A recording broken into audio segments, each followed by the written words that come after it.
Praise the lord. నిజమైన స్వరం. July 31, 2024 Holi Prayer home సంఘం వారి అనుదిన వాగ్దాన పరిచర్య.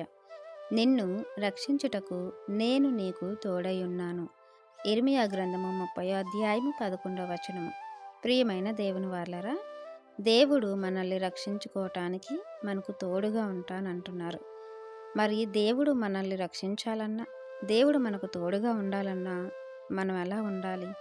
మనం దుష్టులుగా ఉంటే దేవుడికి నచ్చుతుందా? దుష్టులను దేవుడు నాశనం చేస్తానంటున్నారు. అయితే ఆయనకి ఇష్టలైన వారిని శిక్షిస్తాను, గద్దిస్తాను అంటున్నారు. ఆ శిక్షణ వలన, ఆ గద్దింపు వలన, ఆ గద్దింపుకు శిక్షణకు మనం లోబడితే మనము సరిచేయబడతాము. ఎప్పుడైతే మనం సరిచేయబడతామో అప్పుడు దేవుడు మనల్ని రక్షించుకోవడానికి ఇష్టపడతారు. అలాగే మనకు తోడుగా ఉంటారు కూడా. దేవుడు మనతో నడవాలన్నా, మనకు తోడుగా ఉండాలి అన్నా మొట్టమొదటిగా మనము తగ్గింపు కలిగే జీవితం ఉండాలి.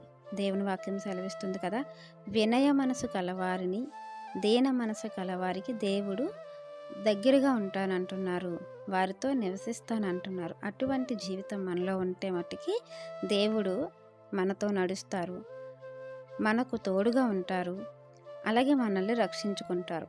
మరి ఆ రక్షణ మనమందరమీ పొందుకోవాలని, ఈ వాగ్దానం మనందరి జీవితంలో దేవుడు ఫలింపజేయాలని ఆశపడుతున్న వారు దైవజనులు బ్రదర్ పి. నెహెమ్యా గారు. God bless you. ఆమెన్.